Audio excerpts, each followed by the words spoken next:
요한복음에 하나님께서 사람을 찾으신다 그렇게 이야기가 나옵니다. 그런데 어떤 사람을 찾으시냐? 참되게 예배하는 자를 찾는다 그렇게 요한복음 말합니다. 요한복음 4장 23절 말씀 보면 아버지께서 참되게 예배하는 자들을 이들은 영과 진리로 예배할 때가 오나니 곧 이때라 아버지께서 자기에게 이렇게 예배하는 자를 찾으시느니라. 하나님께서 사람을 찾는다는 거예요. 하나님께서 내가 사람을 찾고 있다. 근데 어떤 사람을 찾냐면 참되게 예배하는 사람. 왜 하나님은 참되게 예배하는 사람을 찾으실까요?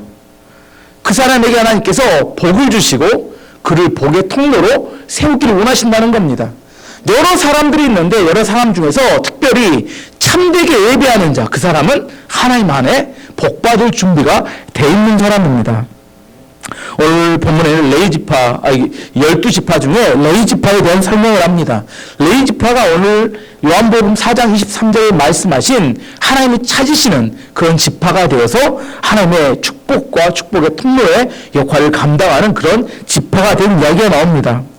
하나님께서 이스라엘 백성들 중에서 특별히 예배와 성전의 일을 위하여 구분한 지파가 있는데 그 바로 레위지파였습니다. 레위지파는 이스라엘 백성들 중에 꼭 11조 같은 개념입니다. 12지파 중에서 한 지파를 하나님께 드리는 겁니다. 하나님께서 그 한 지파를 선택하셔서 하나님만을 위해서 살도록 하나님께서 특별히 만든 지파입니다. 사람 중에서 10사람 중에 한 사람을 뽑아서 이 사람에게 하나님께 드리듯이 이스라엘 12지파 중에서 한 지파를 선택해서 하나님께 드린 지파라는 겁니다. 이들은 그래서 특별히 땅을 분배받지 않아요. 12지파가 다 땅을 분배받는데 20지파는 땅을 분배받지 않고 그 여러 땅 중에 48개의 도피성을 이들에게 분배해 줍니다. 그래서 각 지파 안으로 들어가서 그 지파에서 그 지파 사람들이 하나님 말씀대로 살도록 돕는 역할을 합니다. 그러면 그들은 어떻게 생활을 하냐? 이렇게 땅이 없는데 어떻게 생활을 하느냐? 그들에서 이스라엘 백성들이 11조를 하게 된 겁니다. 이스라엘 백성이 11조를 한 이유는 그 레위지파, 한 지파는 하나님을 위해서만 일하기 때문에 그들을 먹여 살리기 위해서 11조를 하게 됐습니다. 11조를 이스라엘 백성들이 하면 레위지파 사람들은 다른 걱정하지 않고 온전히 하나님 앞에서 헌신하며 살도록 되어 있었습니다. 민수기 1장 45절에서 51절까지 그걸 말하는데 이같이 이스라엘 자손이 그 조상의 가문을 따라 20세 이상으로 싸움에 나갈 만한 이스라엘 자손이 다 계수되었으니 계수된 자의 총례는 60만 3,550명이었더라. 그러나 레위지파는 그들의 조상의 지파대로 그 계수에 들지 아니하였으니 이는 여호와께서 모세에게 말씀하여 이르시되 너는 레위 지파만은 계수하지 말며 그들을 이스라엘 자손 계수 중에 넣지 말고 그들에게 진거의 성막과 그 모든 기구와 그 모든 부속품을 관리하게 하라. 그들은 그 성막과 그 모든 기구를 운반하며 거기서 봉사하며 성막 주위에 진을 칠지며 성막을 운반할 때에 레위인이 그것을 걷고 성막을 세울 때에 레위인이 그것을 세울 것이요 외인이 가까이 오면 죽을지며. 광야를 돌아다닐 때 하나님께서 모세에게 레위지파의 일을 결정해놨어요. 그 사람들은 성막을 이렇게 세우고 성막을 해치하고 성막을 운반하는 그 일을 하도록 했습니다. 근데 이것이 이제 시간이 지났어요. 시간이 지나서 솔로몬이 성전을 건축하게 된 이후로는 일이 달라졌습니다. 왜냐하면 성막을 옮길 필요가 없었기 때문에. 그래서 뭘 하냐면 이제 성전 안에서 분향을 하고 불을 켜는 일. 성막 안에 들어가면 분향소가 있고 이렇게 촛대가 있기 때문에 불을 켜고 그 다음에 분향을 하는 일, 그 다음에 번제장에서 짐승을 태워서 죽여서 제사를 지내는 일. 또 하나 오늘 중요한 것은 뭐냐면 이렇게 역대하 6장에 보면 찬양하는 일, 하나님 앞에 찬양하는 일. 그리고 또 뭐가 중요하냐면 성전을 지키는 일. 이게 성전의 문지기인데 그때 당시에 성전의 문지기는 매우 중요한 역할이었어요. 우리가 생각할 때 문지기는 수위 아저씨 이렇게 생각해서 별게 아니라고 생각하는 그때 당시에 성전 안에 치안을 담당하는 일을 했던 것이 이 성전 문지기 역할이었고, 그리고 마지막으로는 48개의 도피성에서 하나님의 말씀과 진리를 가르침으로 각 백성들이 하나님 앞에 순종하며 살도록 만드는 것, 이것이 새로운 레위 지파의 일이었다는 겁니다. 오늘 본문은 다 읽지는 않았습니다. 근데 나눠보면 본문에서 81절까지 긴데 1절부터 15절까지는 대제사장 지파의 족보가 나옵니다. 레위에게 있어서는 여러분 제가 나라들 이렇게 도표를 보면 아들이 3명 있어서 이 3명은 외워야 되는데 게르손, 고핫, 무라리, 게르손, 고핫, 무라리 이 3명의 아들이 있었습니다. 가장 이 3명 중에 많이 쓰임받고 부흥했던 지파는 고핫, 둘째 아들이었습니다. 고핫의 아들은 누구였냐면 고핫의 아들은 여러 명 있었지만 중요한 게 아브람이라는 아들이 있었어요. 아브람, 고핫의 아들. 아브람의 아들이 누구냐면 아브람의 아들은 모세와 아론이 있었습니다. 그래서 레위의 증손자가 아론과 모세였어요. 모세는 이스라엘 최고의 지도자였지만 아론을 족보를 통해서 대제사장의 가문의 족보가 쭉 이어집니다. 아론의 아들 중에 엘리야사의 아들이 있었고 그 아들은 비누아스인데 이 비누아스가 아주 유명한 아들입니다. 그리고 쭉 내려가 보면 뭐 사독, 아히마아스, 그다음에 아사랴 나오고 힐기야, 여호사닥. 맨 14절에 보면 여호사닥이 이 사람은 바벨론 포로 시기에 이렇게 포로로 끌려갔던 제사장이고 여호사닥의 아들이 역대상을 썼던 에스라입니다. 그래서 자기 이름은 안 넣은 것 같아요. 여호사 자기 아버지 이름까지 넣고 그 다음에 본인인데 14절 끝에 보면 여호사닥이 나오고 그 다음은 에스라입니다. 그래서 이 족보 1절부터 15절까지 족보가 무슨 족보냐면 대제사장의 족보입니다. 뭐 성경 보신 분 알고 16절부터 30절까지는 이제 레위 자손 아까 말한 게라리 대략 이야기하고 설교를 들어가려고 합니다. 게르손, 고핫, 무라리 이 세 아들의 족보가 나옵니다. 그래서 17절부터는 게르손의 족보가 나오고 22절부터는 고핫의 족보가 나오고 그 다음에 29절부터 무라리의 족보가 나옵니다. 그래서 1절부터 30절까지는 족보 이야기가 나온 다음에 31절부터 53절까지가 어떤 족보를 이야기하냐면 특별한 이야기인데 찬양 인도자의 족보가 나와요. 이건 전무후무한 이야기인데 역대상에만 찬양 인도자 3명이 나옵니다. 찬양 인도자 3명인데 아주 유명한 사람이에요. 첫 번째는 헤만. 이게 어디 나오냐면 33절에 나옵니다. 헤만. 그리고 39절에 보면 아삽. 그리고 44절에 에단. 여둔이라고 에단. 이 3명의 족보가 나와요. 그래서 찬양 인도자의 족보가 나오고 그 다음에 54절부터 마지막 81절까지는 이들이 살았던 땅 48개의 도피성에 관한 이야기가 쭉 나옵니다. 뭐 뒤에 다시 설명할 거니까 이제 뭐 6장이 어떤 내용으로 구성되어 있는지에 대한 이야기만 드렸습니다.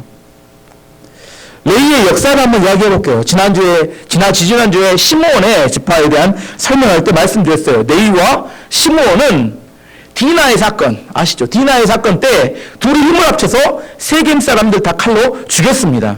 그의 아버지 야곱이 그 두 사람을 보고 뭐라 했냐면 니는 분노가 들끓고 그 분노 때문에 사람을 죽이는 잔인한 어떤 성품을 가졌다. 그래서 그들에게 축복을 해줬는데 그 축복이 뭐였어요? 어떻게 해야 된다? 어떻게 해야 살 길이다? 흩어져야 살 길이다. 그렇죠. 흩어져야 살 길이다. 시므온 지파는 흩어져야 살 길이라 했는데 이걸 나중에 언제 무너져요? 여로보암의 반역 때 그 반역에 동참함으로 나중에 이 지파가 사라져버렸습니다. 레위도 동일한 성품을 가졌는데 근데 레위는 아버지가 말한 이렇게 흩어져야 복이다. 이것을 잘 지켰습니다. 그래서 48개의 도피성에 잘 흩어져 살았어요. 그리고 북왕국 여로보암의 반란 때 동참하지 않았습니다. 그리고 끊임없이 그들은 하나님의 말씀과 예배, 제사에 을 통해서 하나님의 권위 아래 살도록 그들을 복종시켰습니다. 레위 지파는 그래서 민족의 위기 때, 이스라엘 민족의 아주 중요한 위기 때마다 하나님 편에 서는 선택을 하게 됩니다. 우리가 실제 삶을 살 때 어느 걸 선택해야 될지, 순간의 선택이 10년을 좋아합니다. 한데 어느 걸 선택해야 될지 헷갈릴 때가 많아요. 실제로 우리 삶을 살 때 이것이 만들 것도 같고 저것이 만들 것도 같을 때 그때 어떤 걸 선택해야 되냐면 하나님 편에 선택을 해야 합니다. 근데 레위 지파는 너무너무 지혜로웠던 것이 그 위기 순간에 정확하게 하나님의 편에 서게 됩니다. 그래서 많은 축복을 받기로 하나님께 언약을 받아요. 왜 그렇게 됐느냐? 그들은 성전에서 항상 말씀과 예배에 집중하는 삶을 살았기 때문입니다. 예를 들어보면 출애굽기 32장에 보면 모세가 십계명 돌판을 받기 위해 시내산에 올라갑니다. 40일 동안 하나님과 함께 지내게 되는데 그가 지내고 있는 동안 산 아래에서는 이스라엘 백성들이 40일 동안 모세가 안 내려오니까 모세가 죽었는갑다 하고 금송아지 우상을 만들고 그것을 자기 하나님이라고 부르며 음란하게 축제를 벌이고 있었어요.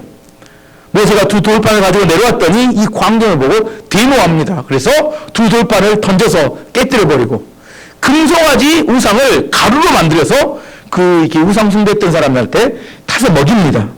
그리고 이렇게 말합니다. 출애굽기 32장 26절 27절에 보면 이 모세가 집 문에 서서 이르되 누구든지 여호와의 편에 있는 자는 내게로 나오라.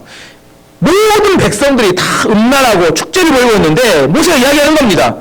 지금 이 상황에서 여호와의 편에 설 자가 누구냐? 그 사람 나와라 이렇게 이야기합니다. 그때 누가 나오냐면 레위 지파가 그 선택을 합니다. 나오라 하매 레위 자손이 다 모여 그에게로 가는지라. 모세가 그들에게 이르되 하나님의 이스라엘의 하나님 여호와께서 이렇게 말씀하시기를 너희는 각각 허리에 칼을 차고 진 이문에서 저 문까지 왕래하며 각 사람이 그 형제를 각 사람이 자기의 친구를 각 사람이 자기의 이웃을 죽이라 하셨느니라. 레위 지파가 너네는 어느 편에 설래야 하고 이렇게 결정을 굉장히 민족의 위기였습니다. 그때 레위 지파가 손을 들고 이야기합니다. 우리가 하나님 편에 서겠습니다. 그때 모세가 말합니다. 너희는 칼을 차고 우상 숭배했던 자들 다 죽여라. 근데 그 죽이는 자들이 혹시 너희 형제일 수도 있고 혹시 너의 친구일 수도 있고 혹시 너의 이웃일 수도 있는데 그것과 상관없이 다 죽여라 이렇게 이야기합니다. 그날 레위 지파가 3,000명을 죽이게 됩니다. 사람이 실제로 우리가 이런 일이 처하게 되면 참 어려운 게 인간관계예요. 내가 알고 있는 형제, 내가 알고 있는 그 이웃, 내가 알고 있는 친구, 차마 죄를 지었지만 그를 칠 수가 없습니다. 근데 레위 지파는 그 안에 뭐가 있어요? 그런 인간관계보다 하나님의 뜻이 훨씬 더 중요하다고 생각했습니다. 그래서 그 칼을 들고 그들을 다 죽이게 됩니다. 그들에게 있어 우선순위는 하나님의 뜻이 땅에 성취되는 것. 그래서 하나님께서 그렇게 했던 레위 지파에게 복을 약속합니다. 출애굽기 32장 29절 보면 모세가 이르되 각 사람이 자기 아들과 자기 형제를 쳤으니 오늘 여호와께 헌신하게 되었느니라. 그가 오늘 너희에게 복을 내리시리라. 칼로 사람을 죽였습니다. 동일한 죽는 건데 세겜 사람들을 쳐 죽였을 때 하나님이 징계와 심판을 말씀하셨어요. 근데 그 칼을 가지고 죄 지은 자들을 심판하는 칼로 사용했을 때 그때 하나님께서 그들의 복을 약속하셨다는 겁니다. 우리에게도 동일합니다. 우리에게 기질과 성품이 다 있어요. 이게 좋다 나쁘다 할 수 있는 게 아닙니다. 어디에 쓰임받느냐 이게 중요한 겁니다. 레위 지파는 그 불같은 성격, 사람을 죽이는 성격이 누구 손에 들려지니까? 하나님의 손에 들려지니까 그게 하나님의 영광을 드러내며 하나님의 올바른 진리를 드러내는데 쓰임받게 되었다는 겁니다. 이 민족, 이 지파, 레위 지파는 대대 선선이 뭐래요? 그 칼을 들고 뭘 잡았어요? 양과 소의 짐승을 잡아요. 원래 이게 불같이 성격이 이렇게 불같은 성격이고 죽이는 걸 좋아하는데 이게 어떻게 쓰임받아요? 하나님의 제사를 드리는데 쓰임받는 그 짐승을 잡는 칼로 죽이는데 그렇게 쓰임받아서 영광스럽게 쓰임받게 되었다는 겁니다. 우리도 마찬가지입니다. 우리의 기질과 성품이 다 있어요. 그건 좋다 나쁘다 하는 게 아니라 하나님 말씀과 예배를 통과하게 되면 그게 하나님 앞에 영광스럽게 쓰임받을 수 있는 성품과 기질이 될 수 있는 겁니다. 두 번째 이야기를 하면 민수기 25장에 보면 이스라엘 남자들이 모압 여인의 아름다움에 빠져서 행음하는 이야기가 나와요. 발람이 꾀를 냅니다. 그래서 잔치를 배설하고 이스라엘 남자들을 초대하고 그래서 미디안의 모압의 아름다운 여자를 데려다 놓으니까 음식 먹고 술 취해서 행음하고 바알세불의 우상에게 절을 합니다. 하나님께서 또 열받으셨습니다. 그래서 전염병, 코로나 같은 전염병을 보내셨고 이스라엘 백성 중 2만 4천 명이 죽는 엄청난 재앙이 임하게 됐습니다. 그래서 심각한 상황이었는데 그 심각한 회의를 하고 있는데 이 이스라엘 지도자의 한 명이 미디안 여인을 데리고 자기 텐트로 들어가는 걸 봤습니다. 텐트로 들어가서 뭘 했을까요? 좋지 않은 일을 했겠죠. 그걸 보고 있었던 아론의 손자였다 아까 말했던 비누아스가 창을 들고 쫓아갔습니다. 그리고 텐트 안으로 들어가서 그 남자와 여자를 창으로 꿰뚫어서 죽입니다. 하나님께서 그걸 매우 기뻐하셨다는 겁니다. 민수기 25장 6절에서 9절까지를 읽어보면 이스라엘의 온 회중이 회막 문에서 울 때 이스라엘 자손 중 한 사람, 이게 나쁜 지도자입니다. 모세와 온 회중의 눈앞에서 미디안의 한 여인을 데리고 그의 형제에게로 얹으라. 제사장 아론의 손자 엘르아살을 아들 비누아스가 보고 회중 가운데서 일어나 손에 창을 들고 그 이스라엘 남자를 따라 그의 막사에 들어가 이스라엘 남자와 그 여인의 배를 꿰뚫어서 두 사람을 죽이니 전염병이 이스라엘 자손에게서 그쳤더라. 그 연병으로 죽은 자가 2만 4천 명이었더라. 레이지파의 특성이 또 비누아스에게 나타났습니다. 불의를 보면 분노합니다. 끌어올라요. 또 뭐예요? 끌어오른 다음에 또 죽입니다. 이게 똑같이 나타났어요. 하나님의 뜻을 거스리고 범죄한 자에 대해서 분노하였고 그들을 죽이게 됩니다. 하나님이 이를 기뻐하셨다는 겁니다. 뭘 보아하냐면 그 후에 비누아스를 하나님이 축복해 주십니다. 민수기 25장 10절에서 13절을 보면 여호와께서 모세에게 말씀하여 이르시되 제사장 아론의 손자 엘르아살의 아들 비누아스가 내 질투심으로, 하나님의 질투심으로 우상을 숭배했기 때문에 하나님의 질투심으로 질투하여 이스라엘 자손 중에서 내 노를 돌이켜 내 질투심으로 그들을 소멸하지 않게 하였도다. 하나님이 너무 열받아서 하나님께서 징계하려고 했는데 누가 징계를 먼저 해요? 비누아스가 대신해서 그들의 죄악을 이렇게 징계하니까 하나님이 심판하려고 했던 그런 마음을 멈추게 했다는 겁니다. 그러므로 말하라. 내가 그에게 내 평화의 언약을 주리니 그와 그의 후손에게 영원한 제사장 직분의 언약이라. 그가 그의 하나님을 위하여 질투하여 이스라엘 자손을 속죄하였습니다. 무슨 의미냐면 이제 비누아스와 비누아스 후손들에게 평화의 언약을 주겠다는 겁니다. 왜냐하면 하나님이 심판하실 것을 미리 심판하여서 뭐 하신 거예요? 하나님과 이스라엘 백성의 관계를 회복시키는 일을 했다는 겁니다. 그래서 하나님께서 이 전염병을 멈추게 했다는 겁니다.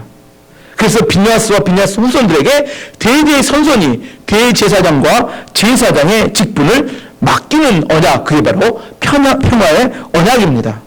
이들이 짐승을 잡아서, 칼로 짐승을 잡아서 하나님께 제사를 지내면 심판이 멈추어지고 죄가 속죄지는 그런 역사가 나타나는 게 제사장이 하는 일인데 누구 때문에 이런 후손들이 복을 받아요? 비누아스 한 사람이 하나님의 마음을 가지고 하나님의 느낌을 가지고 순종에 따라갔을 때 레이지파는 분노가 많았고 사람을 죽이는 기질이 있었습니다. 좋지 않은 거였습니다. 하지만 이게 하나님 손에 붙들려질 때 이게 축복으로 바뀌었다는 겁니다. 같은 일을 했던 시몬 지파는 반란에 동참함으로 물처럼 없어져 버렸지만 레이지파는 이스라엘 역사상 유다 지파와 함께, 유다 지파는 대대로 뭘 해요? 왕을 하죠.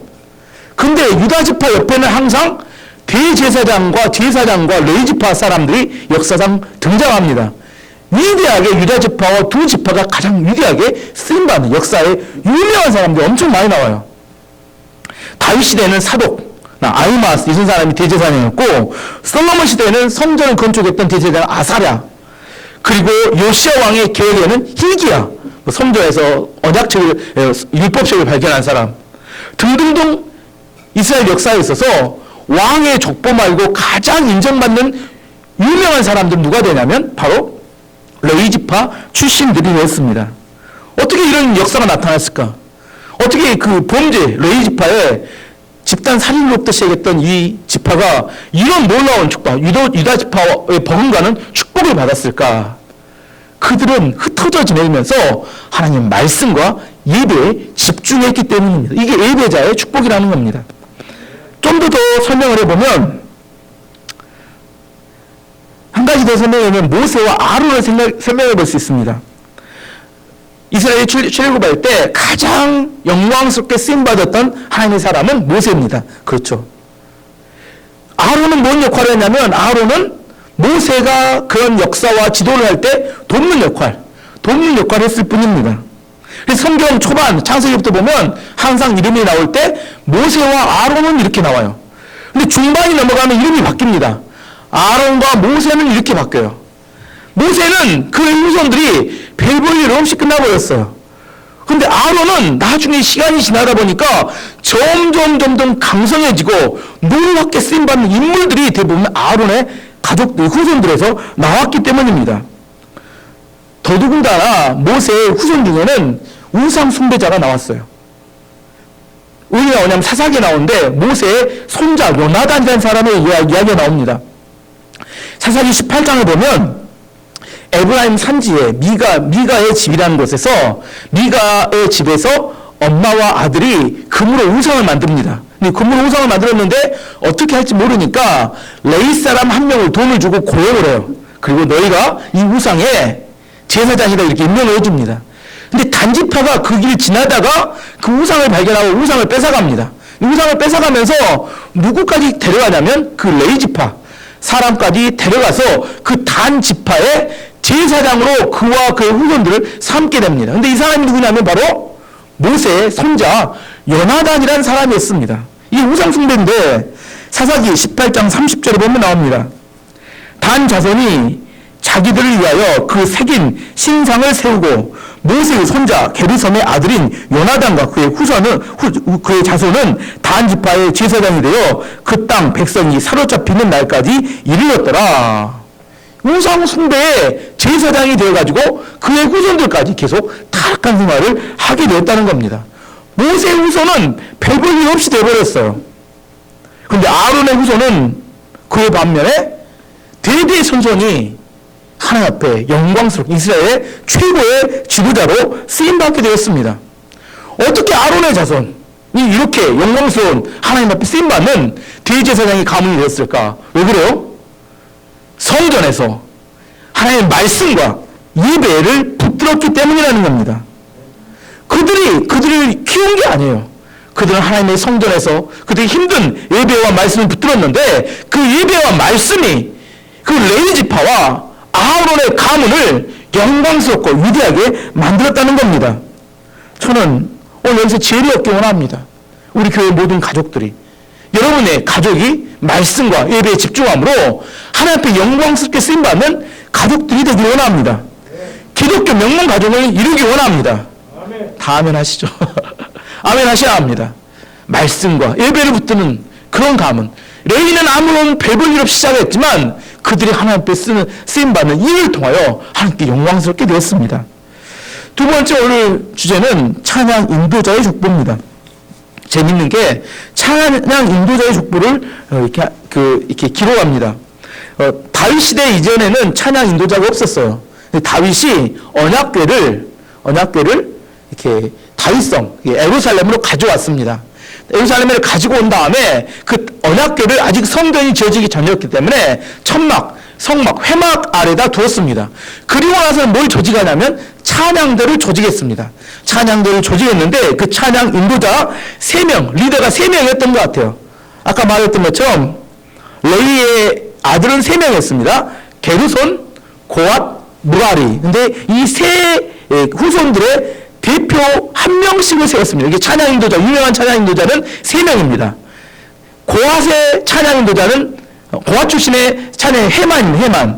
헤만은 31절에서 33절까지 나오는데 한번 읽어보면 다윗은 여호와의 집에서 음악을 맡을 사람들을 뽑았습니다. 그들은 여호와의 집에 언약궤가 들어온 후부터 일을 시작했습니다. 그들은 솔로몬이 예루살렘에 여호와의 성전을 지을 때까지 회막에서 찬양을 맡았습니다. 성막은 회막이라도 부릅니다. 그들은 규칙에 따라 일을 했습니다. 음악가들과 그의 자손의 이름은 이러합니다. 고앗의 집안 중에 노래하는 사람 헤만이 있습니다. 헤만은 요엘의 아들이고 요엘은 사무엘의 아들입니다. 이렇게 이야기합니다.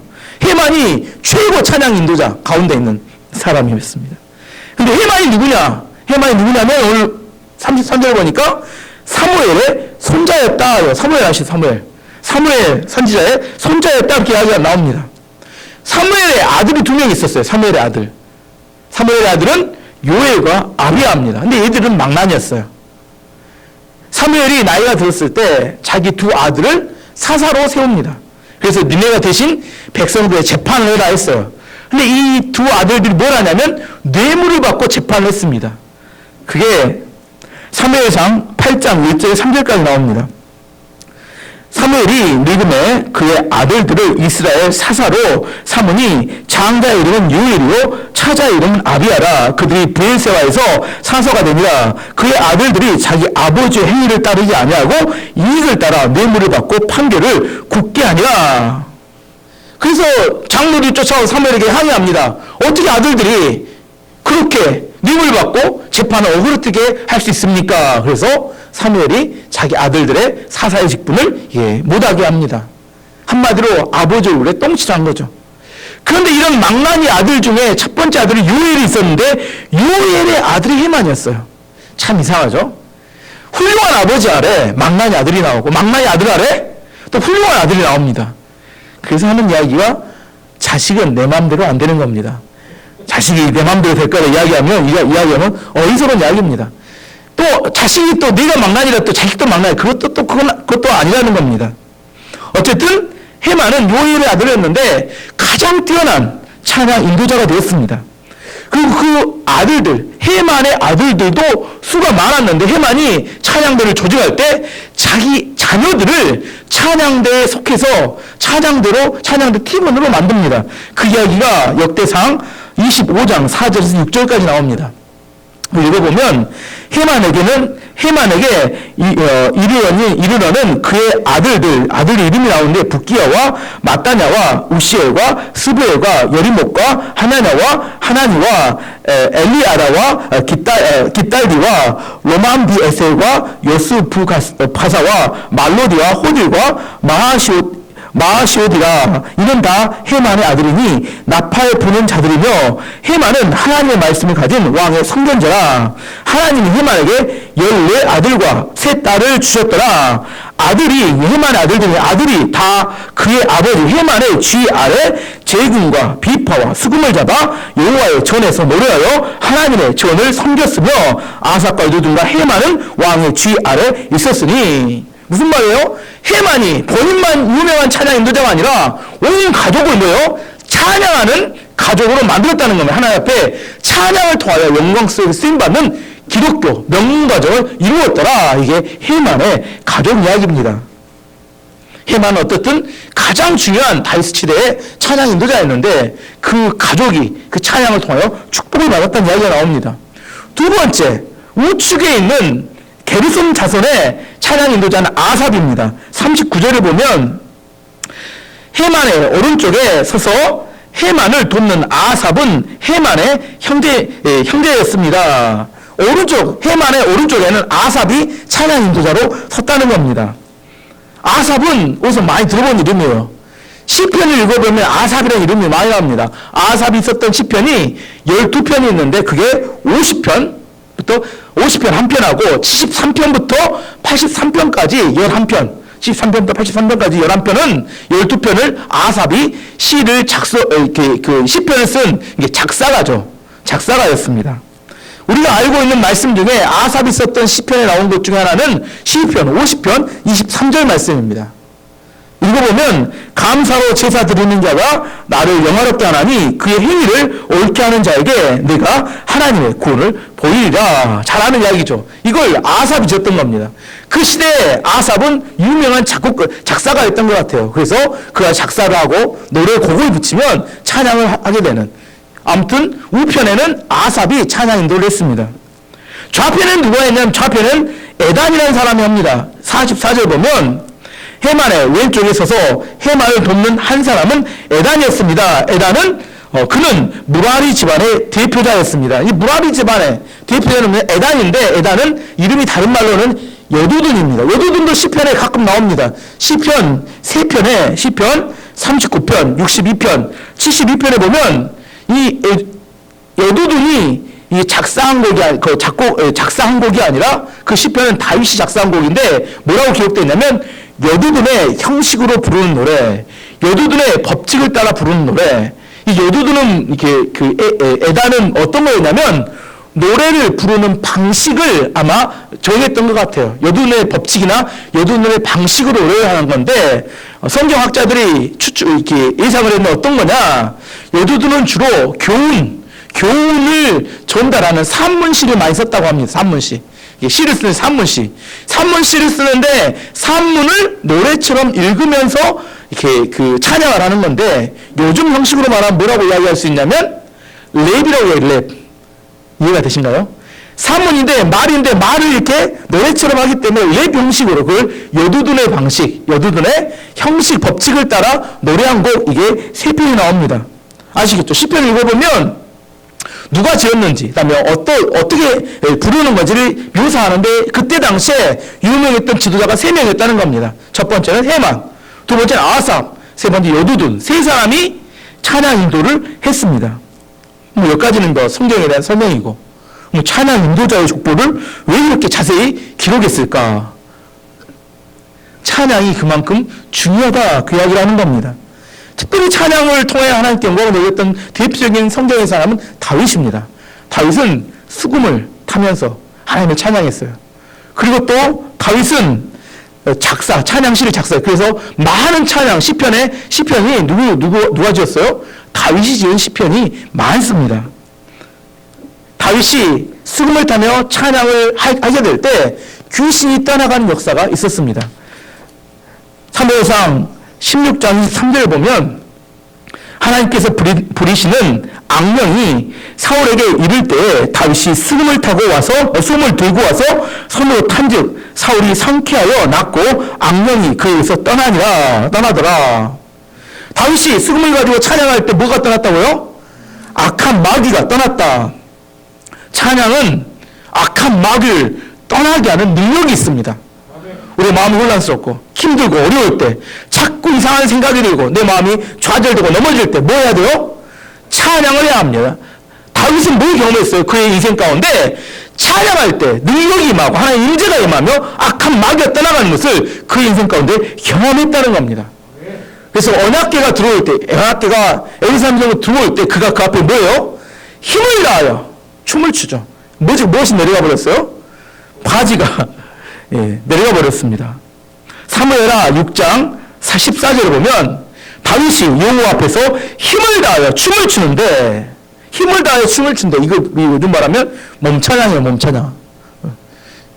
앞으로 찬양할 때 몸찬양으로 이게 앉아서 하는 거 말고 서서 이렇게 박수 치는 거 말고 몸으로 힘을 다하여 찬양하는 거. 왜? 다윗은 그렇게 하나님을 열정적으로 찬양했을까요?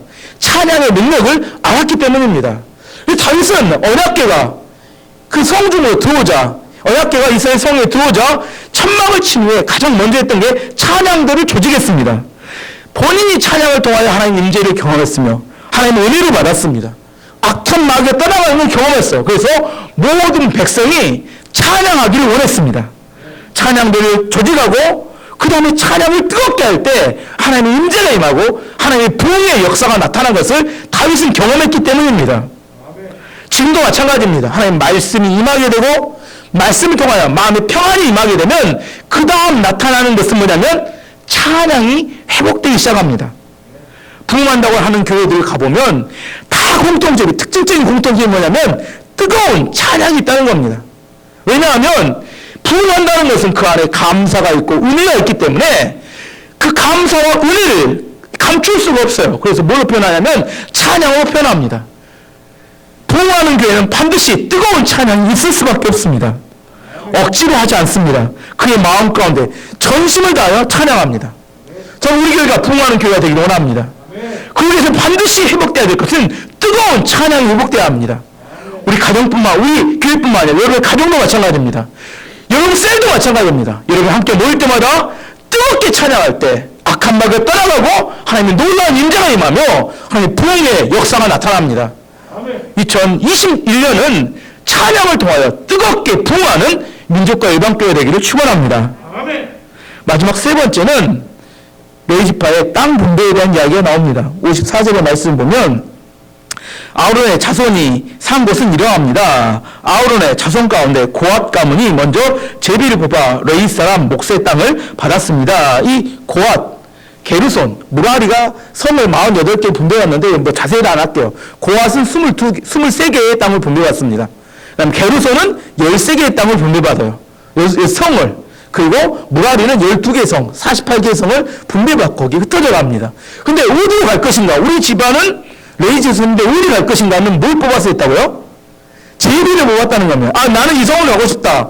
안 됩니다. 왜요? 제비 뽑아서 하나님이 결정해 주는 곳으로 가야 했다는 겁니다. 그곳에 가서 뭘 해요? 그 백성 가운데 있으면서 하나님 말씀을 가르치고 그들을 상담해 주는 역할을 했습니다. 그들이 죄를 짓지 못하도록 하나님 앞에 경고하고 경계하는 일을 했습니다. 레위 자손은 매우 중요한 역할을 한 겁니다. 이스라엘 백성에 있어서 없어서는 안 돼요. 레위 자손은 하나님의 축복의 통로입니다. 그들이 올바로 세워지면 하나님이 그 민족을 축복하는 겁니다. 축복의 내관이었습니다. 레위 자손은 하나님 가장 옆에 있으며. 근데 이스라엘 백성들이 믿음이 좋아지고 그들이 하나님 앞에 하나님을 의지하며 잘 살 때는 뭘 하냐면 11조를 했습니다. 11조. 11조를 하게 되면 레위 지파는 뭐예요? 그 성을 떠나지 않고 하나님과 관련된 직무에만 전념할 수 있었습니다. 근데 문제는 이스라엘 백성들의 믿음이 식어지고 11조를 하지 않게 되면 레위 지파는 어떻게 해요? 먹고 살 길이 막막해지니까 그들이 성전을 떠나서 돈을 벌러 떠나야 했습니다.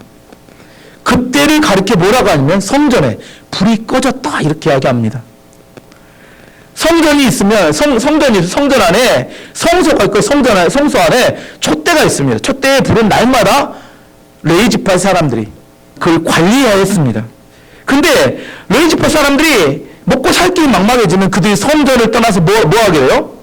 그들이 돈을 벌어야 되기 때문에 성전을 떠나서 그 불 관리할 사람이 없게 된다. 그것은 이제 더 이상 제사가 멈춰지고 함께 드려지는 예배가 매일 드려지지 않고 멈춰진 걸 말합니다. 사람들은 성전에 불이 꺼지는 게 뭐 대수냐 이렇게 이야기할 수 있지만 레위 지파는 아까 말씀드렸더니 이스라엘 백성들의 축복의 통로입니다. 그들이 하나님 앞에 속죄 제사를 드려야 되고 그들이 이스라엘 백성들에서 기도해야 되고 그들이 말씀을 가르칠 때 이스라엘 백성들 아무리 어려운 환경에서도 다시 부흥할 수 있고 다시 일어날 수 있고 하나님의 심판을 그들이 막을 수 있는 역할을 했던 겁니다. 아무리 힘들어도 성전에 불이 꺼져서는 안 됩니다. 지금도 마찬가지입니다. 코로나가 있고 또 눈이 오고 그럼에도 불구하고 밑으로 불편하지만 우리가 함께 예배를 드리는 것, 예배를 드리는 이것이 바로 성전에 불을 켜고 있는 겁니다. 교회는 예배가 끊어지면 안 됩니다. 교회 안에 하나님의 목회자들과 하나님의 사람들이 모여서 매일처럼 예배를 드릴 때 그 지역을 하나님이 지키시고 그 교회를 하나님이 지키시고 그 사업장을 지키시고 그 가정을 다 지켜주십니다. 교회의 예배는 아무것도 아닌 게 아닙니다. 이것이 우리에게 생명줄과 같은 일입니다. 불편하지만 그럼에도 불구하고 밑으로라도 이렇게 예배를 드릴 수 있는 게 얼마나 큰 축복인지 모른다는 겁니다.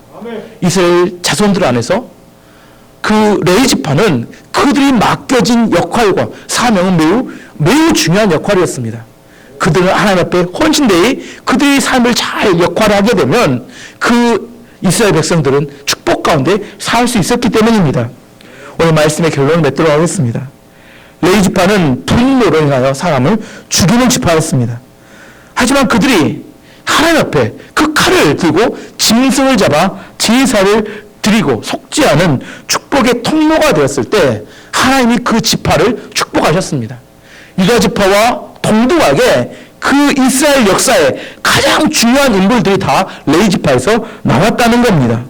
그렇게 영광스러운 지파가 될 수 있었던 특징은 뭐냐면 그들이 말씀과 예배에 집중했기 때문입니다. 저는 우리 교회가 2021년에 더욱더 말씀과 예배에 집중함을 통하여 하나님의 축복의 통로가 되는 교회 되기를 원합니다. 두 번째는 찬양이 중요합니다. 찬양은 능력이 있습니다. 찬양을 뜨겁게 하게 되면 악한 마귀가 떠나가며 하나님의 임재가 임하며 그 시대가 부흥의 시대로 바뀌게 됩니다. 2021년에 우리 안에 더 뜨거운 찬양을 통하여 하나님께 영광 돌리기 원합니다. 마지막 세 번째, 성전에 불이 꺼져서는 안 됩니다. 어떤 환경임에도 불구하고 함께 예배드리는 성전에 불이 꺼지지 않도록 우리 함께 기도해야 합니다. 그럼을 통하여 2021년보다 더 2021년에 더 하나님께 영광 속에 쓰임받는 민족과 열방교회가 되고 여러분의 가족이 하나님 앞에 쓰임받는 하나님께 위대한 기독교 명문가정이 되기는 축복이 있기를 축원합니다. 아멘. 함께 기도하도록 하겠습니다.